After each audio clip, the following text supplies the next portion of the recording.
Okay, snap one, two, three. Here we go. Welcome back to Navigating Between the Lines, you guys. I'm Maggie File, your host.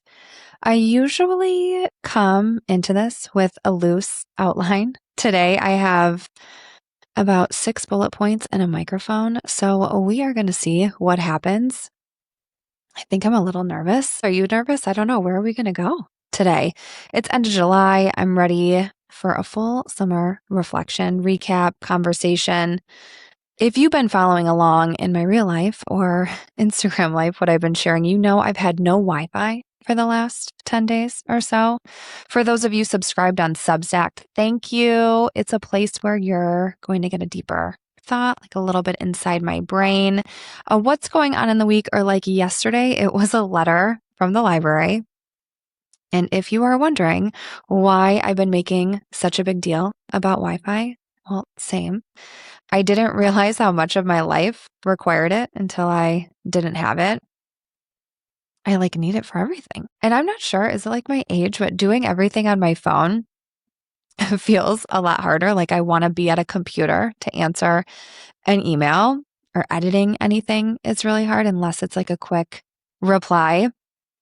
I think I was also surprised at how many emails I had coming in that I had to address that needed to be addressed. And then, hello, the biggest thing I have going on is this podcast. I don't know if I've ever said this to you guys, but I actually work a lot of hours on this, usually at night, like when the kids go to bed. And these summer hours are killing me because there are 0 admin days. I am the full-time mom this summer. And while my kids' ages are, quote, easier, they still need to be busy during the day. I think one of the biggest reoccurring conversations that I'm having right now is that everybody is running around from A to B to C. All summer, it's to and from to camp drop-offs and being in the car. It is really a full-time job. I full respect on that. I think we can all have an honest moment about it. When did summer stop feeling like summer? When the kids are little, it's like Groundhog's Day a little bit, but the schedule. You're going to the zoo, it's lunchtime, they take a nap, repeat. Now that they're older, and I know I'm not the only one that feels this way, but it's like a little bit harder. I've got William here with me today at the library, and I brought his scooter so he could buzz down, maybe get a smoothie or something while I'm recording. I was like, grab your scooter, grab your helmet. He's like, Mom, why do I need a helmet?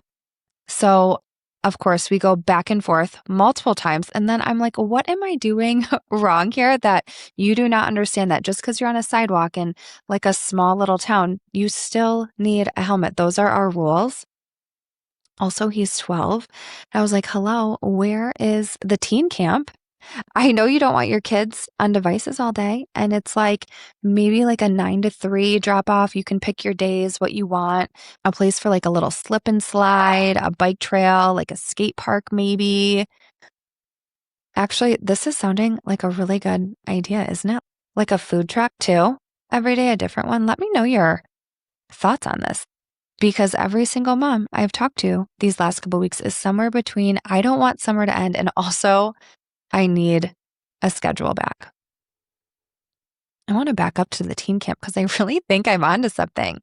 No phones allowed, bike trails, slip and slides, food trucks. I'll invest. Let's do this. They are independent enough to entertain themselves right now. Until, did anybody else notice that Prime Video turned into YouTube, basically? So suddenly I'm wondering, what exactly are you watching over there? I also realized that this little passion project of mine still needs time. The podcast, the newsletter, the things that make me feel like me outside of being a mom. I know you feel that too.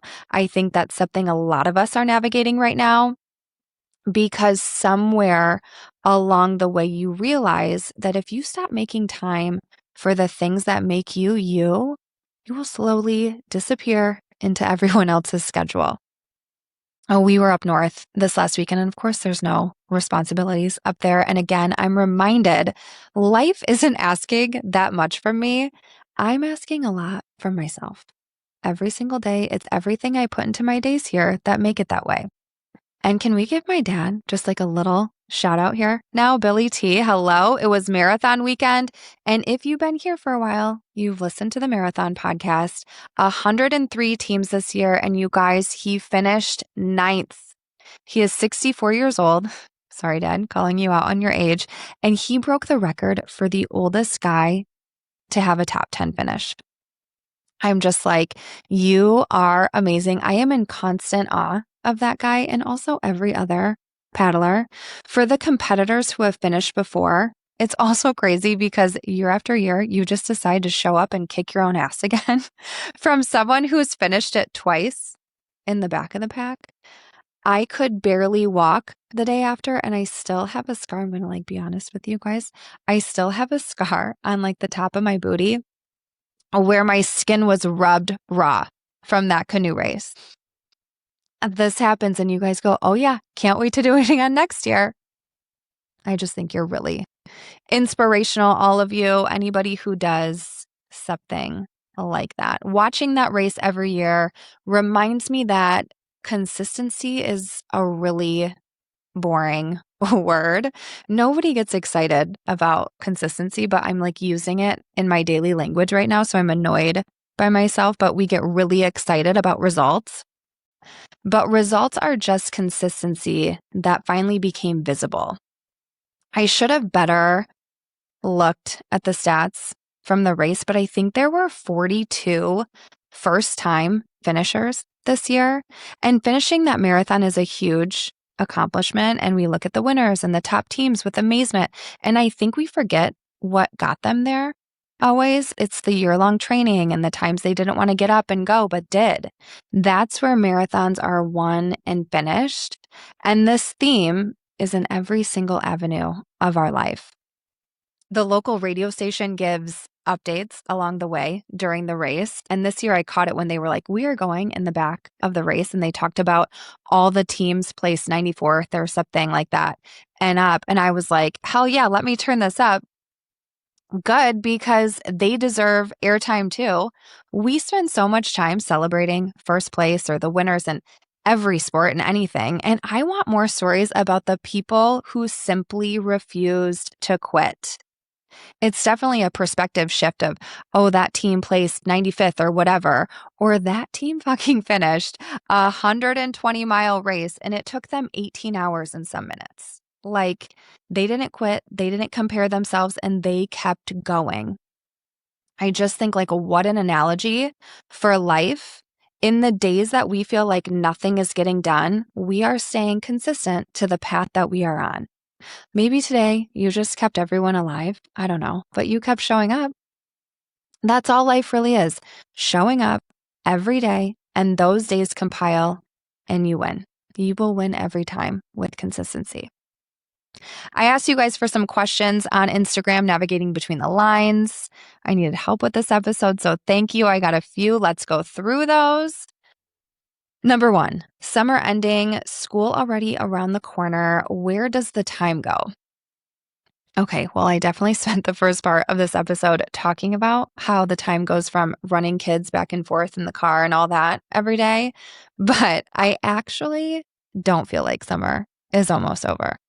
I know. School starts in 4 weeks, but 4 weeks. We have 4 weeks of summer left. And do you ever think about what seasons we create because of our memories? The canoe marathon is always the last full weekend in July. It's my birthday, the beginning of August. And I think for me, I always feel like right now, summer is just getting started, like the real summer, the summer where everyone is sleeping and every day there's no camps to get to, slower mornings. We have not been to the zoo yet, and I really need to go. The summer bucket list that needs to be completed. August is perfect for that. And then September and October are some of my favorite months of the year.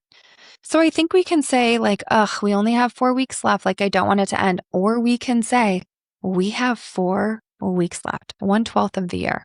What are you going to do with it? Next question, best family vacation spot you've been to.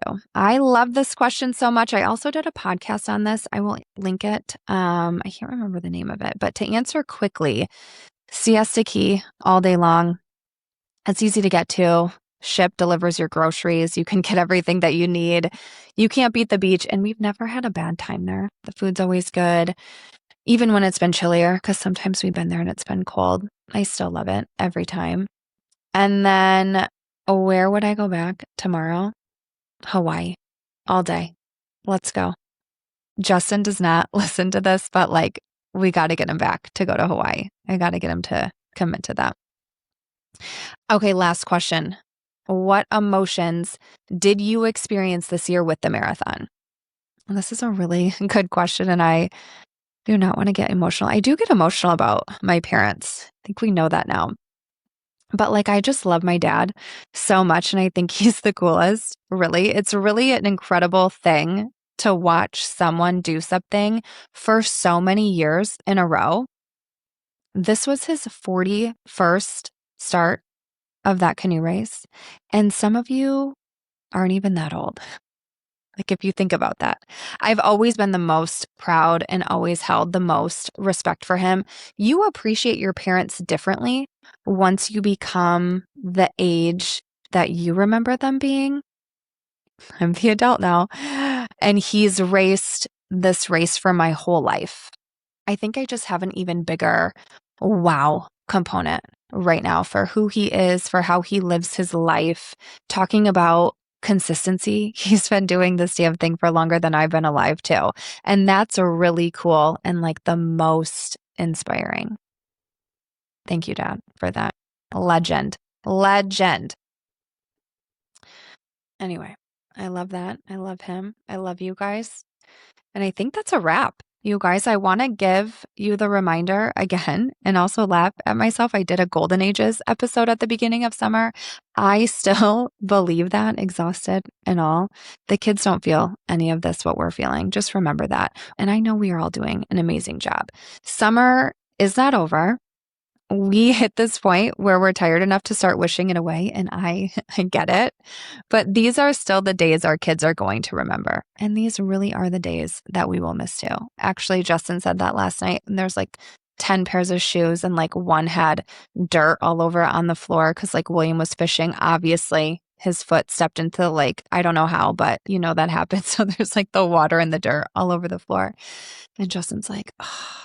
He's like, we're going to miss this. And I'm like, no, we really are, because traditions happen in the ordinary moments. Always remember, you guys, we are all navigating something every day, different seasons, different schedules, different worries. But I think it helps knowing that we're not doing it alone. So here's to finishing the summer without rushing through it. And until next time, subscribe, share it. You know the drill. Okay, bye.